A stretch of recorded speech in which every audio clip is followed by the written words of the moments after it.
होना तय है। यह चुनाव देश बनाने के लिए है। यह चुनाव बिहार बनाने के लिए है।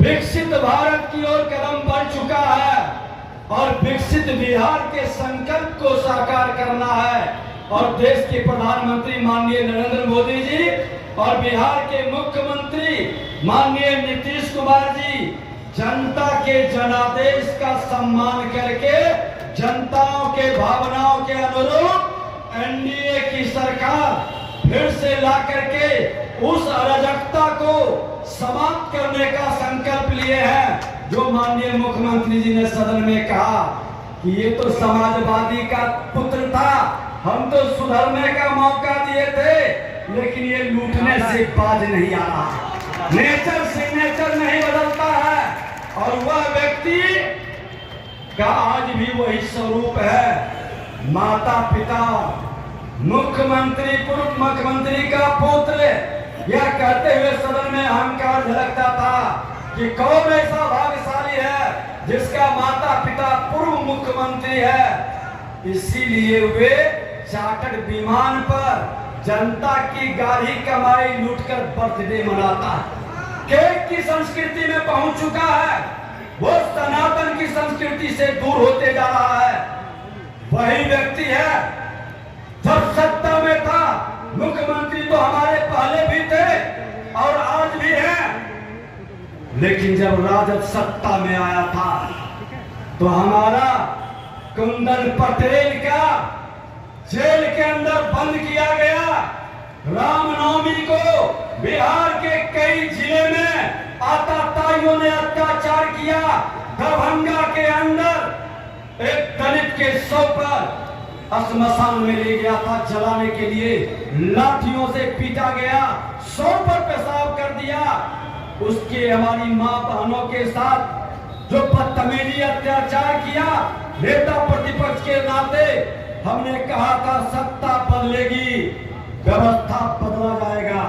आज सत्ता बदली है, फिर रामनवमी आया, पूरे बिहार के अंदर कहीं आतताइयों का अत्याचार नहीं हुआ। ये अत्याचार के पीछे, ये दंगाइयों के पीछे, ये अपराधी और भ्रष्टाचारियों के पीछे किसकी ताकत होती है? ये राजद के लोग जो जंगल राज को लाते हैं, जो नरसंहार कराते हैं, वो उग्रवादी वामपंथी विचारधारा को पोषित करते हैं। अरे ये वही लोग हैं जो उग्रवादियों को, अपराधियों को सदन में पहुंचाते ही नहीं है, मंत्री तक बनाते। इस मानसिकता से मुक्ति की जरूरत है। ऐसे लोगों से समाज को बचाने की जरूरत है। हम बिहारी सब पर भारी थे। आजादी के पूर्व भी मेरा इतिहास गौरवशाली था। यह नालंदा की धरती हमारा मुकुट था। राजगीर से पूरे देश का, अखंड भारत का राजगीर और पटना से सपना साकार होता था। चाणक्य और चंद्रगुप्त की भूमि थी।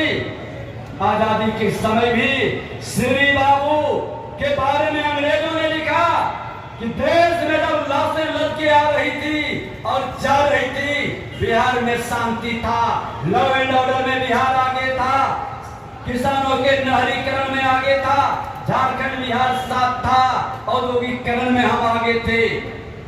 किन लोगों ने ये जातीय जहर के लहर के कहर से बिहार को बर्बाद किया। जंगल राज के वातावरण से लोगों में दहशत पैदा किया, हर समाज को लड़ाकर नरसंहार कराया। श्रद्धेय अटल बिहारी वाजपेयी जी ने अपने कैबिनेट मिनिस्टर को, माननीय नीतीश कुमार जी को कहा कि बिहार जाइए, सुशासन स्थापित करिए, राम राज लाइए। राम राज का मतलब है सुशासन, सामाजिक समरसता, आपस में प्रेम भाईचारा। और माननीय मुख्यमंत्री नीतीश कुमार जी ने 2005 से 2010 के बीच में ऐसा सुशासन स्थापित किए कि अपराधी बिहार छोड़कर भाग गया, नहीं तो इनकाउंटर में कई अपराधी ऊपर पहुंच गया। ये बिहार था और जनता ने आशीर्वाद दिया। कोई माई समीकरण, बाप समीकरण काम नहीं आया।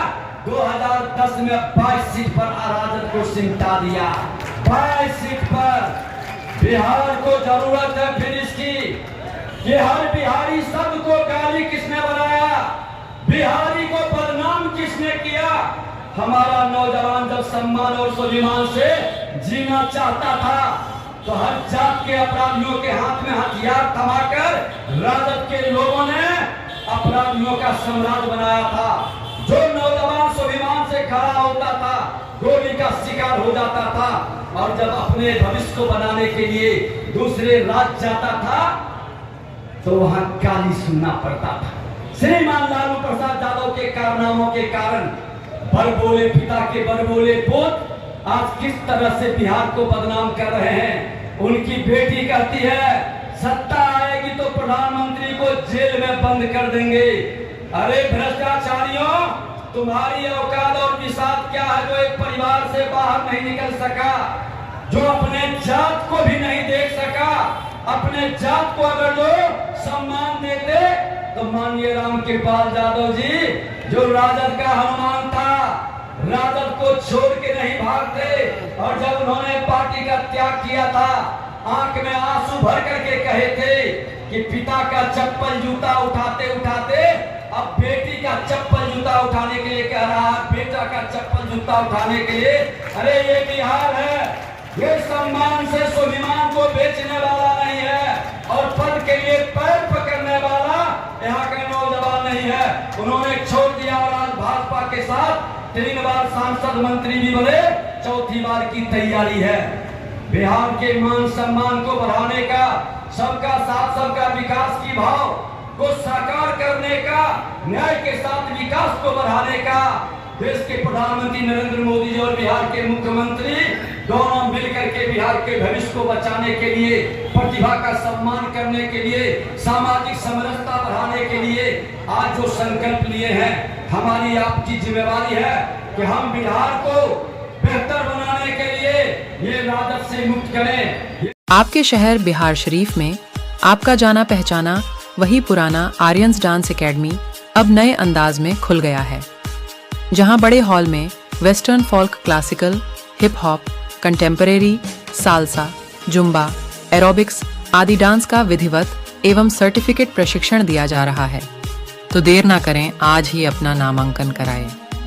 सीखने के लिए कोई भी उम्र सीमा निर्धारित नहीं है, तो हमारा पता नोट करें। आर्यंस डांस एकेडमी, हॉस्पिटल मोड़, टाउन हॉल के बगल वाली गली में, रांची रोड, बिहार शरीफ,